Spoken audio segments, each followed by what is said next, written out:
Welcome back to the AI Daily Brief. Today we are talking about the launch of GPT-5 Codex. It is, as it sounds, a new version of GPT-5 that is specifically optimized for agentic coding. Sam Altman tweeted yesterday that it is faster, smarter, and has new capabilities. The team, he said, has been absolutely cooking. So today we're going to talk about GPT-5 Codex, what it changes, how it works, and what the initial responses are. But before we do, I want to contextualize it in a theme which is becoming abundantly clear. And to do that, we actually have to go back to last year. At the end of the summer of 2024, heading into the fall of 2024, there was a lot of discussion around whether AI was hitting a wall. Now, the nuanced version of this discussion was about whether pre-training was hitting a wall. All the way back then, people were expecting some new model from OpenAI. We had heard about something called Orion and had all these rumors. And yet there was no indication that they were going to release a major update, with all the leakage suggesting that they just weren't as happy with the progress that they had made.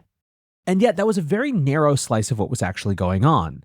Because of course, while we didn't get GPT-5 back then, what we did get was the new paradigm of reasoning models. O1 was first previewed in September and then over the course of the fall started to come to production. And as it did so, it clearly opened up some new agentic possibilities that hadn't been there before.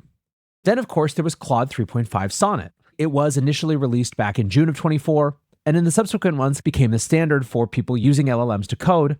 And around the same time that we're talking about O1 and all these questions of hitting a wall, we also got an updated version of Claude 3.5 Sonnet, which had major improvements in this field of software engineering.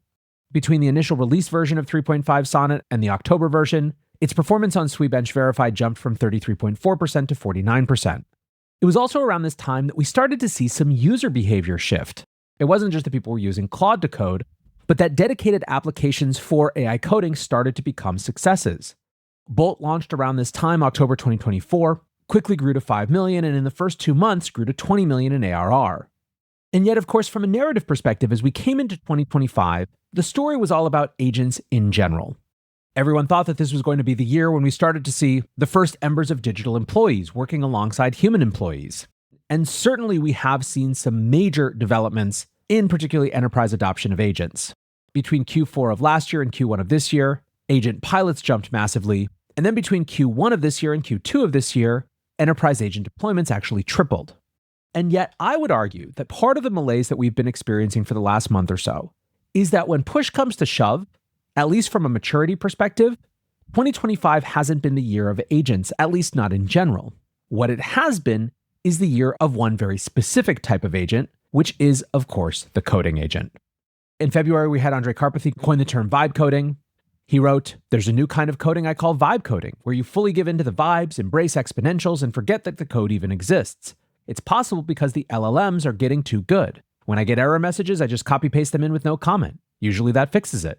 The code grows beyond my usual comprehension. I'd have to really read through it for a while. Sometimes the LLMs can't fix a bug, so I just work around it or ask for random changes until it goes away. I just see stuff, say stuff, run stuff, and copy-paste stuff, and it mostly works." It wasn't long after that, in addition to Bolt, we started to see other platforms like Lovable and Replit just absolutely shoot to the moon in terms of their ARR. And of course, as this was happening, we were getting updates to the tooling as well. A big one happened back in February when Anthropic announced Claude Code, which was an agentic coding tool that allowed people to work directly within their terminal rather than using some other platform like Cursor. We started to hear from CEOs that AI tools were doing a meaningful percentage of the code that was getting pushed. And we got a very bold prediction from Dario Amodei, who back in March said that within 3 to 6 months, AI could be writing 90% of the code that software developers were deploying. Now, obviously, there's been a lot of debate around the accuracy of that prediction, which I've covered in previous shows. But certainly when it comes to just about any chart you can show about adoption or revenue around coding, the proof is in the pudding. Anthropic in particular has been an enormous beneficiary. After taking a couple years to get up to $1 billion in revenue around the December-January timeframe, Anthropic rocketed from that $1 billion in ARR all the way up to $5 billion in ARR by the end of the summer. Indeed, as much as some other tools like Gemini 2.5 and 2.5 Flash were occasionally used for certain types of coding projects, Anthropic has been largely dominant when it comes to AI coding. And of course, given how significant this use case is, this was certainly not something that OpenAI could abide. Which brings us to the release of GPT-5. Now, we've covered the release of GPT-5 endlessly, but the important reminder for our purposes here is that it was so clear right out of the gate that the use case that they cared about was coding. I even tweeted back then, OpenAI is betting about 700 million new people are about to become coders. It was in fact the first bullet that they talked about in describing the new features in the announcement blog post, ahead even of creative writing. And while the first couple weeks after the release of GPT-5 were spent in a combination of the dust-ups around the deprecation and reintroduction of 4.0 and a more general resurgence of the talk of performance walls, it wasn't long before people started to come around. In the middle of August, Sean Wang tweeted, "Watching the timeline flip on GPT-5 sentiment from negative to positive is pretty funny." He also pointed out that the same thing happened to O1 on a pretty similar timescale. And more than anything else, the thing driving the vibe shift was around OpenAI's coding tool, Codex. At the beginning of September, Sam Altman tweeted, "Really cool to see how much people are loving Codex. Usage is up 10x in the past 2 weeks. Lots more improvements to come, but the momentum is so impressive." On the same day, Jan Peleg tweeted, "Codex CLI hype is real. GPT-5 high in Codex is great. Stays on track much longer than Opus, never gives up on your task, much longer context window, etc." And as recently as yesterday, we talked about how some discussion had shifted to how significant the development of coding agents were going to be in the quest for AGI. And as I was pressing send on that piece, we got this update from OpenAI, the release of a new version of GPT-5 Codex. OpenAI writes, GPT-5 Codex was trained with a focus on real-world software engineering. It's equally proficient at quick interactive sessions and at independently powering through long, complex tasks. Its code review capability can catch critical bugs before they ship. Now, one of the major differences between the GPT-5 model that runs ChatGPT and GPT-5 Codex is the way it implements reasoning. Unlike GPT-5, the Codex version doesn't have a model router. Instead, it's able to adjust its reasoning effort in real time as it works on a task. So the idea here is that whereas the router in ChatGPT has to decide at the outset how much computational power and time to use on a particular problem, instead, GPT-5 Codex can dig into a problem and then decide a few minutes in whether it needs to add more or less power to solving it. Basically, it uses a version of dynamic thinking so it can modulate its reasoning effort based on the complexity of the task. OpenAI also claims a big jump in prompt adherence, saying that you should be able to, quote, just tell it what you need without writing long instructions on style or code cleanness. Now, it wouldn't be a model release without the benchmarks, and GPT-5 Codex does have a modest bump on the SWE bench verified test, jumping from 72.8% to 74.5%. And yet, as we're seeing with basically all new releases right now, the most common benchmarks just really aren't telling the full story about model improvement anymore. To that end, OpenAI devised a custom code refactoring eval based on large established repositories. While GPT-5 High got 33.9% on those code refactoring tasks, GPT-5 Codex jumped all the way up to 51.3%. So when it comes to the significance, there are a few things here. Variable thinking, like we were just talking about, is clearly one of the big parts of this. Swix posted the token usage distribution chart during internal testing and commented, "This is the most important chart on the new GPT-5 Codex model. We're just beginning to exploit the potential of good routing and variable thinking. Easy responses are now greater than 15 times faster, but for the hard stuff, 5 Codex now thinks 102% more than 5. Same model, same paradigm, but bending the curve to fit the nonlinearity of coding problems in LLM use cases." And this idea of token efficiency is really starting to come to the fore. For a long time, it's sort of been like everyone just uses the most state-of-the-art thing, especially on the development side. But as use cases get more complex, and that complexity is expressed in token consumption, and token consumption is expressed in cost, and cost is starting to be expressed in shifting business models that are based on usage rather than bulk rates, the efficiency of models is starting to matter alongside just raw capability. Swix again writes, "Developers are going to prefer the model that sips or spends tokens according to task difficulty. Why spend $200 on a chonky plan if you can get $20 on a competitor who takes efficiency seriously? This is perhaps the most important H-param of inference time compute." AI engineer Daniel Mack actually thinks that the variable thinking and the ability to adjust effort while in the midst of solving the problem shows, as he puts it, a spark of metacognition. He says this represents AI models beginning to think about their own thinking process, the exclusive domain of human minds until now. More simply, from a business standpoint, Theo writes, "GPT-5 Codex is, as far as I know, the first time a lab has bragged about using fewer tokens. Hope this becomes a trend." Now, the other big part of this announcement has to do with autonomy. You heard in that sentence at the top of the description in their blog post that GPT-5 Codex was trained to focus on independently powering through long, complex tasks. But when they say long, complex tasks, they mean really long, complex tasks. Alongside the announcement, OpenAI released a conversational podcast, and one of the team members said, "One of the things that this model exhibits is an ability to go on for much longer and to really have that grit that you need on these complex refactoring tasks. But at the same time, for simple tasks, it actually comes way faster at you and is able to reply without much thinking. And so it's this great collaborative where you can ask questions about your code, find where this piece of code is that you need to change or better understand, plan, but at the same time, once you let it go onto something, it will work for a very, very long period of time. We've seen it work internally up to 7 hours for very complex refactorings. We haven't seen other models do that before. VrasserX writes, GPT-5 Codex just shattered a frontier in autonomous AI work. A few weeks ago, the record was around 200 minutes of continuous independent coding. That came from Replit, by the way, and even that was crushing the previous high. Vrasser continues, now OpenAI claims Codex can push through 7+ hours nonstop on complex tasks, iterating, fixing test failures, and delivering working implementations. That's not just a speed boost, it's a shift towards agents that don't just chat but persist, staying on a problem until it's solved. We may be watching the early shape of true autonomous dev agents emerging. What happens when this stretches to days or weeks? Now again, that 200 minutes that they're referring to was the claim from Replit on the release of Agent 3 last week. Before that, the best data we had on long horizon tasks was from Meter. Replit CEO Amjad Masad said at the time, the Meter paper that says that the length of tasks AI can do is doubling every 7 months radically undersells the scaling that we're seeing at Replit. It might be true if you're measuring one long trajectory for a single model class, but this is where an Agent Research Labs alpha is.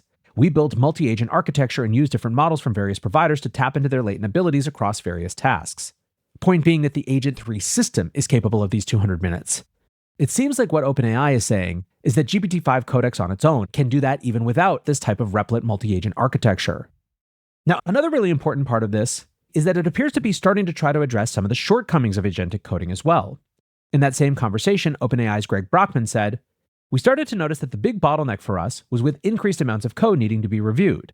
We decided to really focus on a very high signal Codex model where it's able to review a PR and really think deeply about the contract and the intention that you were meaning to implement, and then look at the code and validate whether that intention is matched or found in the code. It's able to go layers deep, look at the dependencies, think about the contract, and really raise things that some of our best reviewers wouldn't have been able to find unless they were spending hours really deeply thinking about that PR. We released this internally first at OpenAI. It was quite successful and people were upset when it broke because they felt like they were losing that safety net, and it accelerated teams, including the Codex team, tremendously. Now, this has been a big conversation recently, that vibe coding is great, but it really just means that you're shifting to fixing all the problems with vibe coding. If this new model is natively good at code review, that could obviously change that dynamic. And unsurprisingly, after all you've heard, the early reviews are quite positive. Developer Nick Dobos writes, I had early access to the new GPT-5 Codex and it's very good. Feels much more like a context-driven reader. Hums away looking through your codebase and then one-shots it, versus other models that prefer immediately making a change, making a mess, and then iterating over and over. When someone asked, how does it feel compared to Claude Code on Opus 4.1, Nick wrote, Opus and Sonnet deal like a workhorse that just does whatever you say, even if it's stupid. GPT-5 Codex feels like thinking mode where it first checks everything. Musician and developer Michael Wall wrote, I had about 4 days and worked within 3 very different active code bases. Within hours, I built things I never thought I could. My first impressions, lightning-fast natural language coding capabilities, produces functional code on the first attempt. Even when not perfectly matching intent, code remains executable rather than broken. Maintains accuracy, avoids false confirmations or persistent hallucinations common in other coding models. Transparent reasoning process through clear formatting, particularly valuable for learners. Clean, structured outputs that make managing multiple projects simultaneously feel organized rather than overwhelming. He added a bunch more, but he sums up, creates a genuinely enjoyable coding experience. Dan Schipper and the team over at Every also had access, and Dan said it is wild. They noticed that it dynamically chooses thinking time, so this wasn't just in the lab, but in practice that it, quote, works for long periods on hard questions and returns instant answers for easy ones.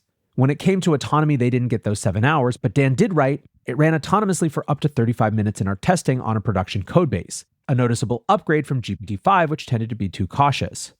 Overall, they found it to be a, quote, really good upgrade that makes Codex CLI a legitimate alternative to Claude Code, although they did say that it requires prompting to get the right behavior.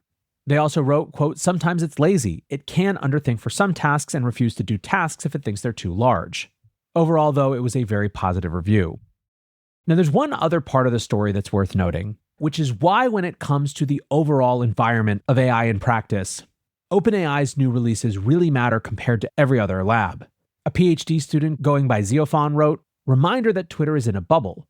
Claude is minuscule compared to Codex. And while there was a bunch of comments quibbling with methodology, the point that they were making is that while all of us who are either producing or listening to this show are hyper attuned to the developments of the particular labs, For more passive consumers of AI developments, there is an absolute premium placed on what OpenAI does, given its stature in the field. Now, while the overall conversation has obviously been wildly positive, you are starting to see the emergence of some discussion of whether the labs are actually over-focusing on this area. Professor Ethan Malik tweeted, "The problem with the fact that the AI labs are run by coders who think code is the most vital thing in the world is that the labs keep developing super cool specialized tools for coding, but every other form of work is stuck with generic chatbots." He continues, "Yes, every other company on the planet is rushing to release AI tools for other forms of work, but if you don't own a frontier LLM and you can't train specialized models to go with your specialized AI for X interface, you are limited in what you can accomplish." Now, Rune from OpenAI commented, "This is good and optimal, seeing as autonomous coding will create the beginning of a takeoff that encompasses all those other things." Basically encapsulating what we were talking about yesterday with regard to coding's role in achieving AGI. Ethan playfully quipped, "Coder says what?" Joking, "Yes, I get that there is a plausible reason why coding is elevated the way it is in labs, but it still leaves almost all work and workers and students out of the really interesting part of rapid AI development that only programmers get to see right now." Rune reflected on this and actually pointed out something really interesting. He writes, "Right now is the time where the takeoff looks the most rapid to insiders, i.e. we don't program anymore, we just yell at Codex agents, but may look slow to everyone else as the general chatbot medium saturates." I think that this is an extremely salient point. My biggest counter-take to the arguments of AI stagnation has been to remind people to look at everything that isn't just how much better the latest ChatGPT responds compared to the last one. Nano Banana unlocking new types of photo editing that allow for a ton of production use cases that weren't possible with image generation tools before. VO3 adding audio into the generation and taking over social media. And of course, the coding tools totally shifting how everything in the world gets built. So I think that the gap that Rune is identifying here is true. Although the lucky thing for all of us is that because of tools like Lovable and Claude Code and Codex CLI and Cursor and Bolt and Replit and all of the others out there, one of the big points is that in practice, the gap has never been smaller. So if you haven't yet, go out and try the new tools, report back on how they work. For now, that's going to do it for today's AI Daily Brief. Appreciate you guys listening or watching as always. And until next time, peace